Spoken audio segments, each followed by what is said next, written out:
اور آپ کی یہ چیخ و پکار سے میرے کان آشنا ہے اور مجھے اس پہ کوئی برا نہیں لگتا، لیکن اتنا ضرور ہے کہ میرا احترام نہ کرو، لیکن جس کی حدیث پڑھ رہا ہوں اس نبی کا تو احترام کرو۔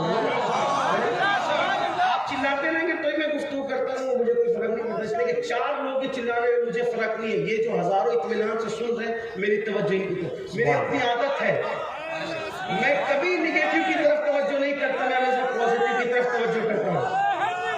چپ رہے، خاموش رہے، بیٹھ جائیں، درود شریف پڑھیں، بیٹھے بہت اچھے لوگ ہو، بہت اچھے ہو میرے بھائیوں، درود شریف پڑھ لیں، ایک بار بلند آواز سے پڑھو درود شریف۔ اللہ رب محمد صلی اللہ علیہ وسلم نحمد بعد محمد صلی اللہ علیہ وسلم۔ اب گفتگو اختتام کو اینڈ کو پہنچ رہی ہے، تھوڑا سن لیں۔ کتنے اچھے لوگ ہیں بیچارے، گھنٹوں کھڑے ہیں، اللہ تعالیٰ ان کھڑے رہنے والوں کو بھی اور گھنٹوں سے بیٹھنے والوں کو بھی، جو دن 50,000 سال کے برابر کا دن ہوگا قیامت کا دن، اس دن اللہ ہم سب کو تکلیف سے بچا لے۔ آج نبی رحمت کی محفل میں بیٹھے ہیں، کل قیامت کے دن نبی رحمت کے ساتھ اٹھنا اللہ ہم سب کو نصیب کرے۔ کوئی کاروبار کے معاملے میں پریشان، کوئی روزی روٹی کے معاملے میں پریشان، کوئی بیٹی کے معاملے میں پریشان، کسی کو اولاد نہیں ہے وہ دکھی ہے، جس کو ہے وہ اولاد سے دکھی ہے، اولاد فرما بردار نہیں۔ اب ہمارے مسائل کا حل کا، ہم سوچتے ہیں حکومتیں بدلے گی، فلاں پارٹی آئے گی تو مسئلے کا حل ہوگا، فلاں وظیفہ پڑھ لیں گے تو مسئلے کا حل ہوگا، فلاں تعویذ دے لیں گے تو مسئلے کا حل ہوگا، یہ دعا کر دے گا تو مسئلے کا حل ہوگا، وہ دعا کر دیں گے تو مسئلے کا حل ہوگا، چلو امین القادری آ گیا ہے ہماری بستی میں، اس سے دعا کرا لو، وہ دعا کر دے گا تو مسئلے کا حل ہوگا۔ ایک بات آپ کو بتاؤں، سچی بات بتاؤں، جب تک مسجد میں نہیں آؤ گے اپنے مسئلے کا حل کوئی نہیں کر سکتا۔ کل بھی اپنے مسائل کا حل مسجدوں میں تھا اور اب بھی اپنے مسائل کا حل مسجدوں میں ہے۔ مجھ جیسا کیا، مجھ سے کوئی بہت بڑا بھی انسان آپ لے آؤ گے اور وہ بھی آپ کے لیے دعا کر دے تو اللہ اس کی دعا بھی آپ کے حق میں قبول نہیں کرے گا۔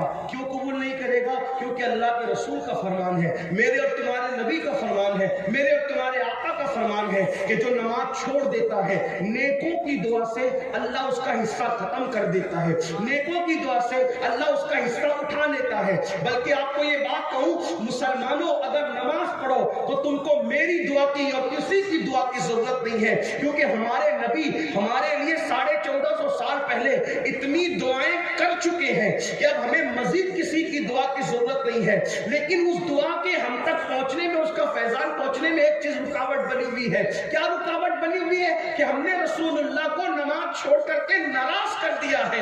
اگر ہم سجدہ کر کے حضور کو راضی کر لیں تو حضور کی دعاؤں کی برکتیں آج بھی ہمیں ہرا بھرا کر سکتی ہے، آج بھی ہمیں برکتوں سے مالا مال کر سکتی ہے۔ کتنی عجیب سی بات ہے، ہمیں واٹس ایپ کے لیے ٹائم ہے، فیس بک کے لیے ٹائم ہے، ٹویٹر کے لیے ٹائم ہے، ہر چیز کے لیے ٹائم ہے، بیوی بچوں کے لیے ٹائم ہے، دوست و احباب کے لیے ٹائم ہے، آخر اللہ کی عبادت کے لیے ٹائم کیوں نہیں ہے؟ وہ اللہ کو ٹائم نہیں دیتے۔ کتنے بے شرم ہو گئے ہم، کس قدر غدار ہو گئے ہم، کس قدر بے وفا ہو گئے ہم اللہ کو ٹائم دینے کے لیے تیار نہیں۔ وہ اللہ جس نے زندگی دی، وہ اللہ جس نے ماں کے پیٹ میں ہماری خوبصورت شکل بنائی، کبھی آئینے میں اپنی شکل دیکھ کے اترانے سے پہلے سوچا ہوتا اگر یہی شکل کو اللہ چوہے جیسی بنا دیتا، کتے جیسی بنا دیتا، بندر جیسی بنا دیتا، ہے کوئی پوچھنے والا اس سے کہ تو نے ایسا کیوں کیا؟ آپ بتائیں، اللہ انسان نہ بناتا سور بنا کے پیدا کرتا، کوئی پوچھنے والا ہوتا کہ سور کیوں بنایا؟ کتا بنا کے پیدا کرتا، کوئی پوچھنے والا ہوتا کتا کیوں بنایا؟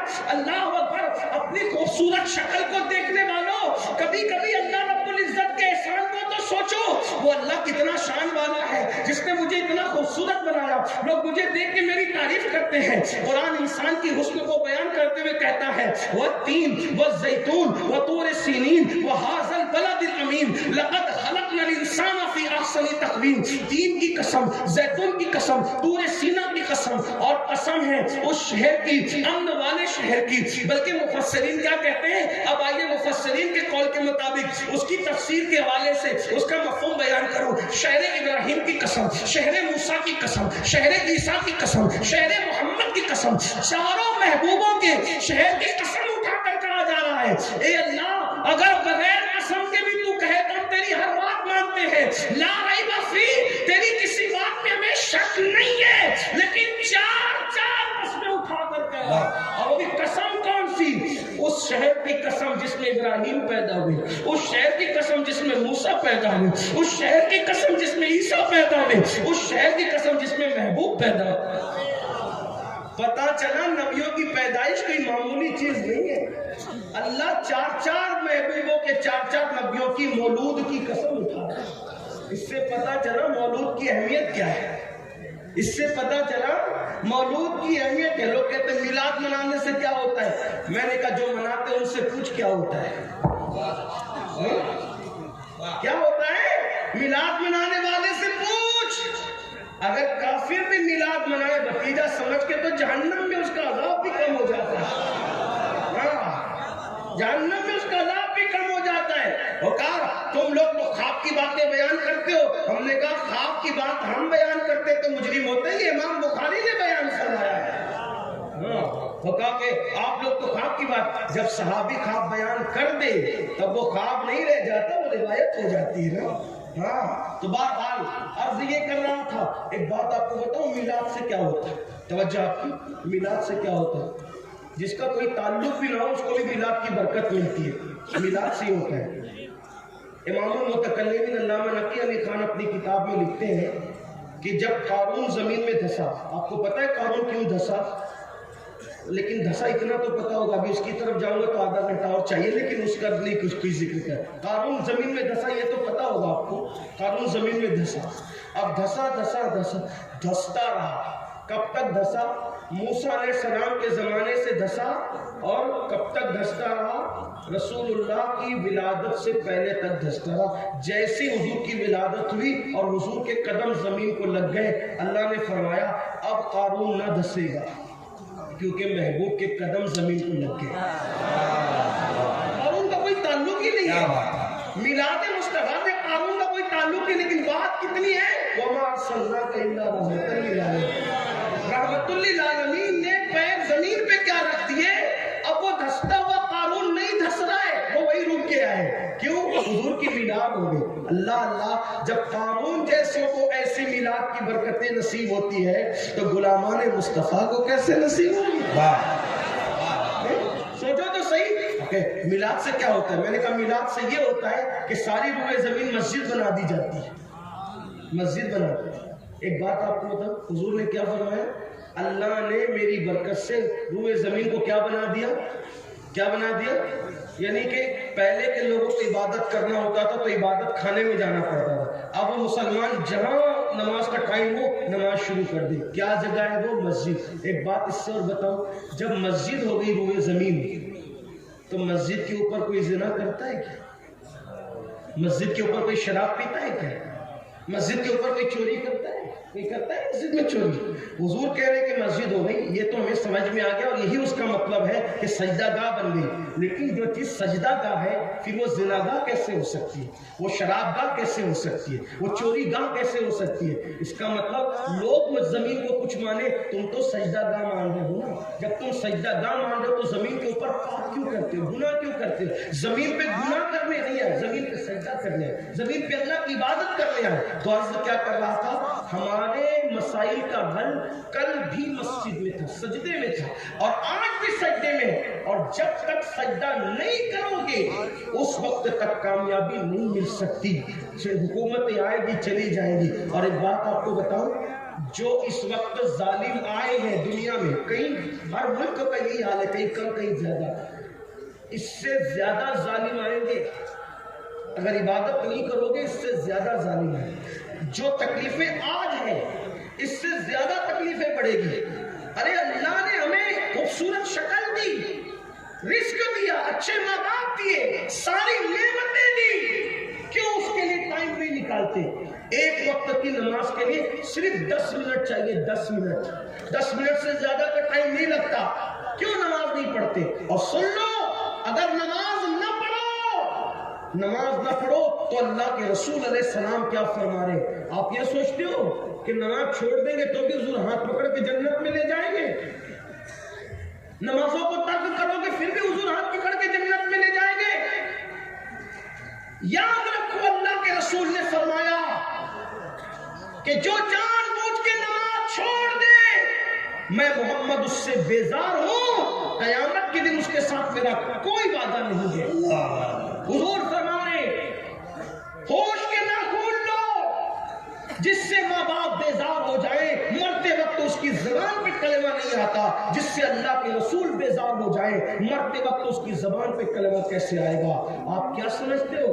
امام اہل سنت کی بات بہت زیادہ کرتے ہو؟ امام اہل سنت نے فتاوی رضویہ شریف میں لکھا کہ جو اذان کا جواب نہ دے اور دنیا کی باتیں کرے، ڈر ہے کہ مرے گا تو کافر ہو کے مرے گا۔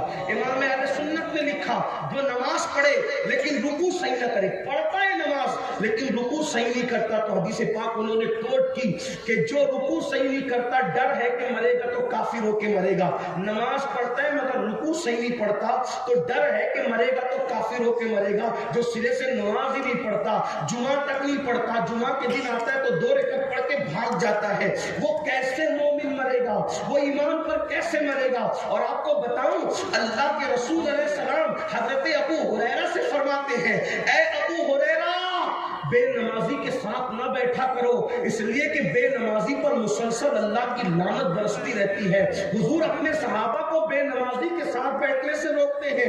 آپ سے پوچھنا چاہتا ہوں، بے نمازی بن کر حضور کے عاشق کیسے ہو سکتے ہو؟ بے نمازی بن کر غوث اعظم کے عاشق کیسے ہو سکتے ہو؟ ہم تو قادری ہیں۔ میں نے کہا اپنا منہ آئینے میں دیکھو، کون سے قادری ہو؟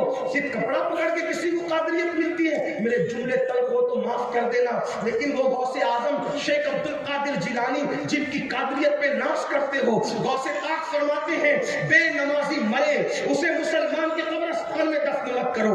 جو غوث اعظم بے نمازی کو مسلمان کے قبرستان میں گوارا نہیں کرتے، قبرستان غوث پاک کا نہیں ہے، توجہ ہے آپ کی، قبرستان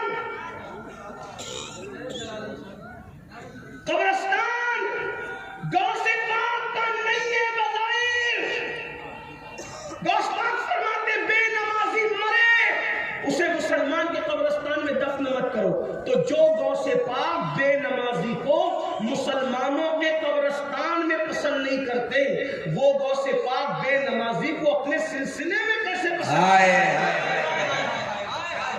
غوث پاک کے سلسلے میں غوث پاک کی مرضی سے کوئی داخل ہوگا تو میرے بھائیوں نماز کی طرف آؤ، اور اگر نماز نہیں پڑھو گے تو پھر کون سے حصے میں داخل کیے جاؤ گے؟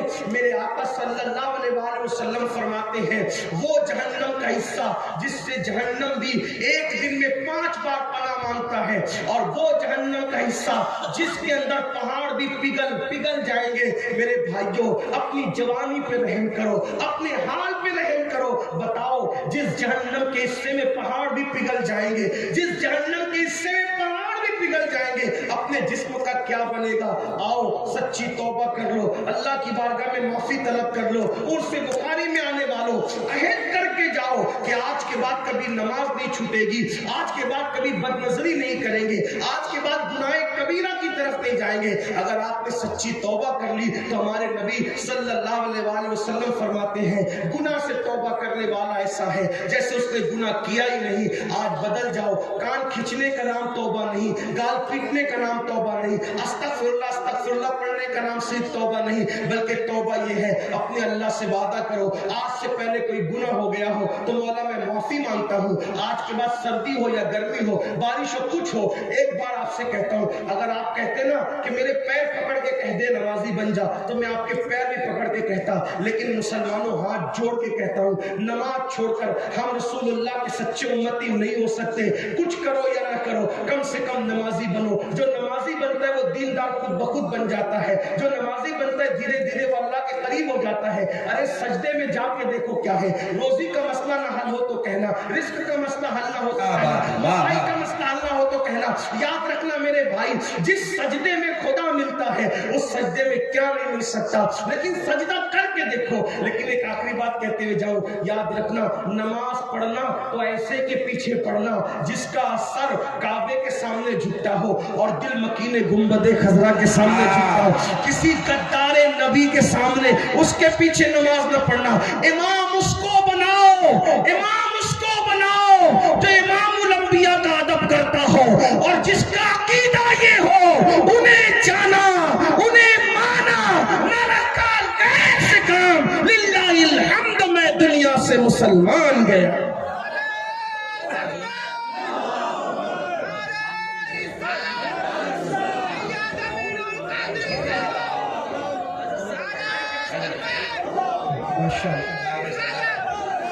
صاحب سجادہ کا حکم ہے 10 منٹ اور بول دوں، 10 منٹ اور بول دیتا ہوں، بات پوری کرتا ہوں.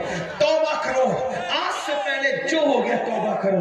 اور اس میں اللہ والوں کے پاس بیٹھ کر اگر کوئی توبہ کر لیتا ہے، اس میں اللہ والوں کے پاس بیٹھ کر کوئی توبہ کر لیتا ہے تو اللہ پاک اس کی زندگی بدل دیتا ہے، زندگی میں انقلاب برپا کر دیتا ہے. آؤ میں بھی اور آپ بھی سچی توبہ کریں، اس لیے کہ جب ولیوں کے یہاں توبہ کی جاتی ہے، اللہ والوں کے یہاں توبہ کی جاتی ہے تو اللہ تبارک و تعالیٰ پھر گنہگار کو نہیں دیکھتا بلکہ توبہ کرنے والے کی توبہ کو قبول کر لیتا ہے. دیکھو ایک روایت آپ نے سنی ہوگی، اکثر بیان کی جاتی ہے، اللہ اکبر، کہ ایک شخص نے 99 قتل کیے اور 99 قتل کرنے کے بعد اس کے دل میں خیال آیا کہ میں نے توبہ کرنی ہے، یعنی بدل جانا ہے، نیک بن جانا ہے. تو اس نے ایک آدمی سے مسئلہ پوچھا، کسی جاننے والے سے مسئلہ پوچھا، بھائی میں 99 قتل کیے میں نے، اب میں اگر توبہ کروں تو قبول ہوگی کہ نہیں ہوگی؟ تو کچھ لوگ زیادہ دیر ہوشیار ہوتے ہیں، اپنے سوا وہ کسی کو جنتی سمجھتے ہی نہیں، اپنے سوا وہ کسی کو نیک سمجھتے ہی نہیں. تو اس نے کیا کہا، واہ صاحب 99 قتل کر لیے اور 99 قتل کرنے کے بعد جو ہے اب آپ توبہ کرنے جا رہے ہیں، جاؤ جاؤ آپ کی توبہ قبول نہیں ہوگی. میں بطور مفہوم اپنے الفاظ کے جامع میں پیش کروں، جاؤ جاؤ توبہ قبول نہیں ہوگی.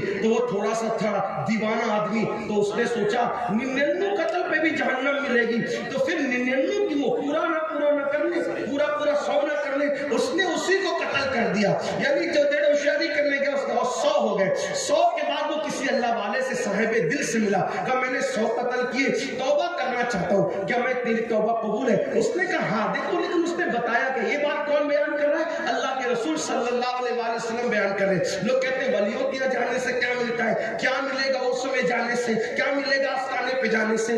حدیث پاک کا مفہوم ہے 100 قتل کرنے والا جب توبہ کرنے کے بارے میں پوچھتا ہے تو وہ صاحب دل کہتا ہے ہاں تیری توبہ قبول ہوگی.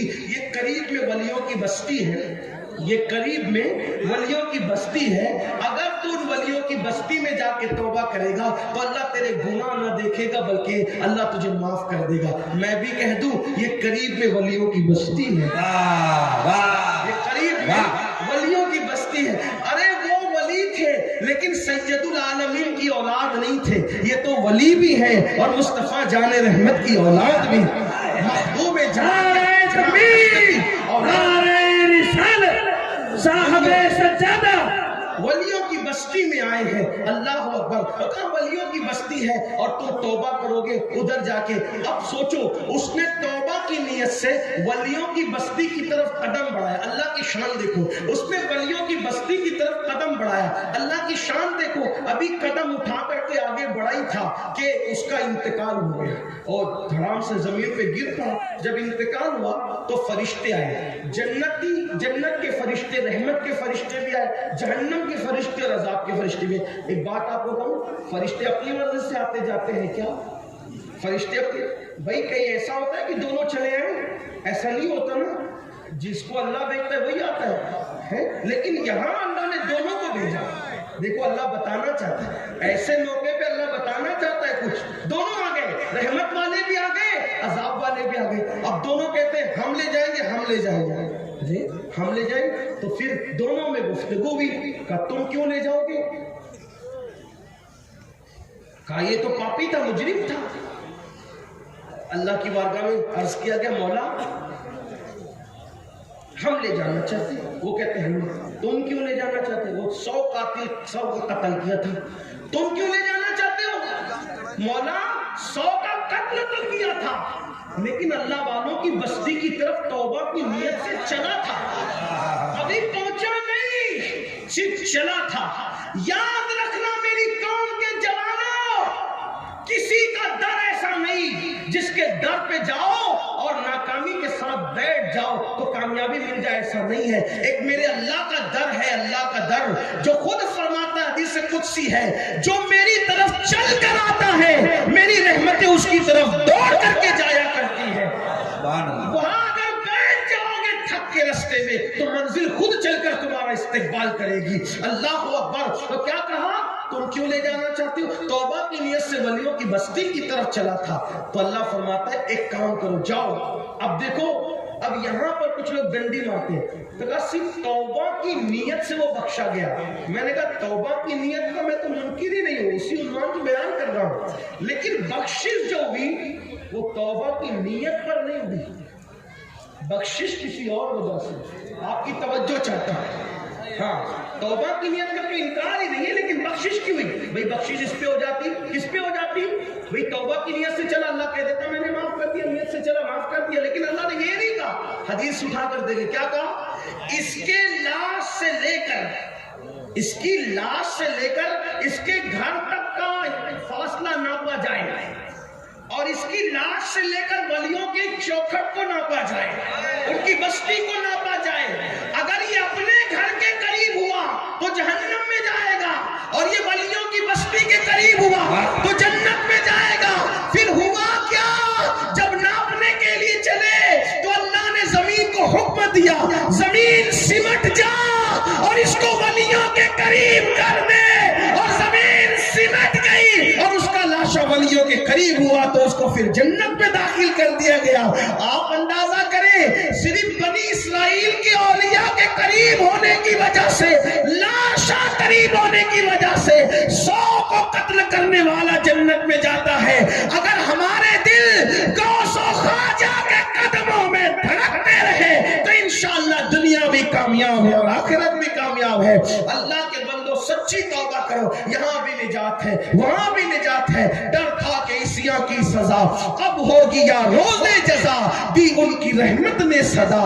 یہ بھی نہیں، وہ بھی نہیں، اور آج جو عیب کسی پر نہیں کھلنے دیتے، کب وہ چاہیں گے میری حشر میں رسوائی ہو. تو مسلمانوں سچی توبہ کرو، گڑ گڑا لو، رو لو. ام المومنین سیدہ عائشہ صدیقہ فرماتی ہے، میں نے اللہ کے رسول سے پوچھا، یا رسول اللہ، کیا آپ کا کوئی گنہگار امتی بھی جنت میں جائے گا؟ کیا آپ کا کوئی پاپی امتی بھی جنت میں جائے گا؟ حضور فرماتے ہاں اے عائشہ، جو رات کی تاریکی میں، جو تنہائیوں میں اپنے گناہوں کو یاد کر کے روتا ہوگا، ایسے گنہگاروں کو اللہ قیامت کے دن بے حساب جنت عطا فرمائے گا، ان سے حساب نہیں لیا جائے گا. اس لیے آئیے اپنے گناہوں پہ گڑ گڑائیے، روئیے، اپنی زندگی میں انقلاب برپا کیجیے. اور ہندوستان کے مسلمان 3 کام پر محنت کریں. 3 کام کرنا ہے ہم کو. پوری تقریر یاد رہنا رہے، یہ یاد کرنا. پہلے وعدہ کرو کون کون یہ 3 کام کرے گا. ہاتھ اٹھائے، بولو بھائی سبحان اللہ. دیکھو 3 کام ہندوستان میں ہمیں 3 کام کرنا ہے. نمبر 1، دیندار بنو. کیا بنو؟ اور اپنے بچوں کو بھی دیندار بناؤ. دیندار صرف داڑھی ٹوپی والے دیندار نہیں، صرف گوشت اور مچھلی کھانے والے دیندار نہیں. کیسے دیندار؟ جیسے رسول اللہ بنانے آئے تھے. اور وہ کیسا دیندار ہوتا ہے؟ جو اپنے لیے پسند کرو وہی اپنے ایمان والے بھائی کے لیے پسند کرو، ہے نا. کیسے دیندار؟ حضور سے سچا عشق کرو. کیسے دیندار؟ نماز کی پابندی کرو. تو 3 کام کیا کرنا ہے؟ نمبر 1 کیا بنو گے؟ کیا بنو گے؟ دین پر عمل کرو. نمبر 2، مالدار بنو. نمبر 2 کیا کرنا ہے؟ مالدار بنو. محنت کرو، کھیل کود سے توجہ ہٹا کے مال حاصل کرو. جوئے سٹے شراب سے نہیں، حلال محنت کی کمائی سے. کیونکہ غریبی کبھی کبھی آدمی کو کفر تک لے جاتی ہے، اس لیے مالدار بنو. کچھ لوگ کہتے ہیں نا، ارے اللہ کے رسول بھی غریب تھے، ہم بھی غریب ہیں، تو کیا؟ یہ جھوٹ ہے. حضور کوئی غریب نہیں تھے، حضور کوئی مسکین نہیں تھے، حضور کوئی مفلس نہیں تھے.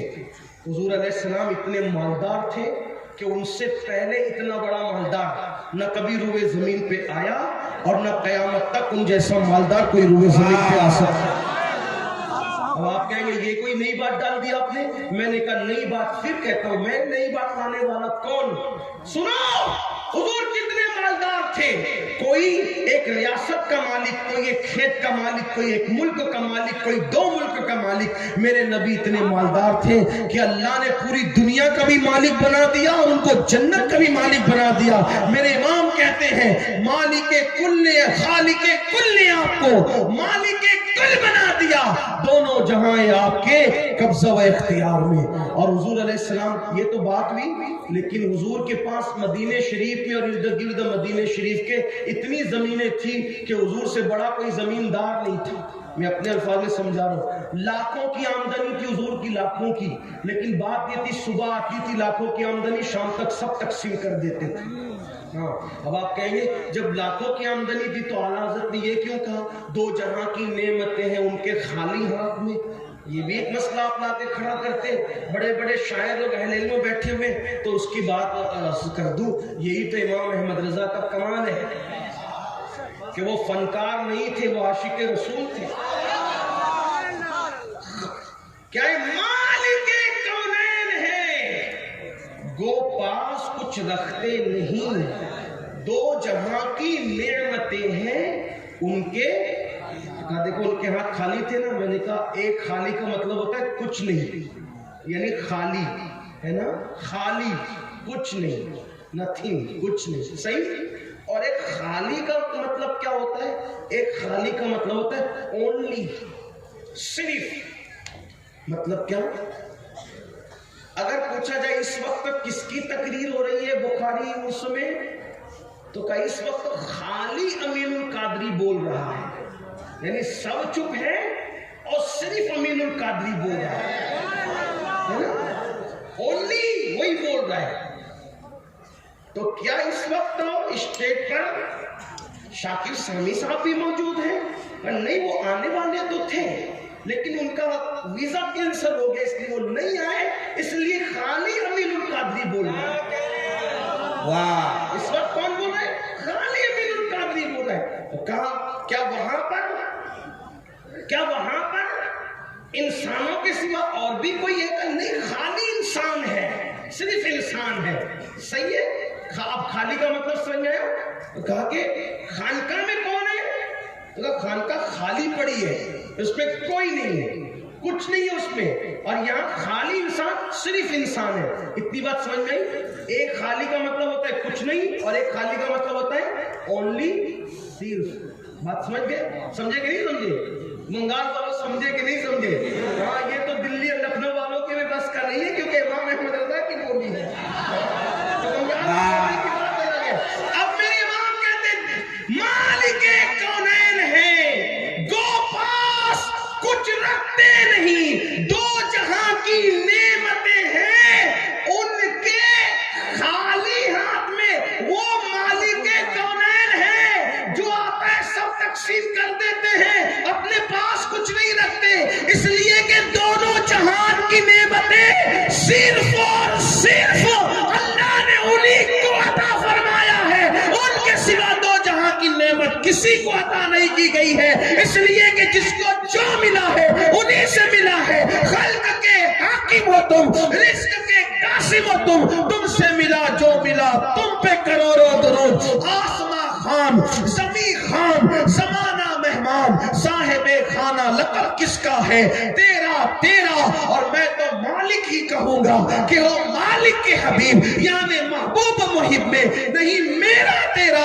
اور کون دیتا ہے؟ دینے کو منہ چاہیے، دینے والا ہے سچا ہمارا رب. ہمارے نبی سے بڑھ کر کوئی مالدار نہیں. ٹھیک، اتنی بات سمجھ میں آ گئی. ورنہ اور بھی دلیل پیش کرتا تو نمبر 1 دیندار بنو، نمبر 2 مالدار بنو. نوجوانوں خاص طور پہ جو بوڑھے ہو گئے ان کو چیلنجز کا مقابلہ نہیں کرنا، چیلنجز کا مقابلہ ہمیں کرنا ہے. نوجوانوں جلدی اٹھو، جلدی سو، خوب محنت کرو، مالدار بنو، خوب مالدار بنو. یہ لوجوں میں جو مسلم بیٹیاں بک رہی ہیں غربت کی وجہ سے، سگنلوں پر بھیک مانگ رہی ہیں برقع پہن کر، غربت کی وجہ سے. غربت کفر تک لے جاتی ہے. لڑکیاں جو مرتد ہو رہی ہیں، لڑکے جو مرتد ہو رہے ہیں، کہیں نہ کہیں غربت کا اس میں عمل دخل ہے. غربت کا خاتمہ کرو. ایک آدمی مالدار ہے، وہ دوسرے کو پیسہ لگا کر کے اٹھائے. اگر زکوٰۃ کے مستحق ہے تو زکوٰۃ اتنی دے تاکہ وہ بھی آئندہ سال زکوٰۃ دینے کے قابل بن جائے. اور بنگال والوں اگر برا نہیں مانے تو ایک بات کروں ہاتھ جوڑ کے،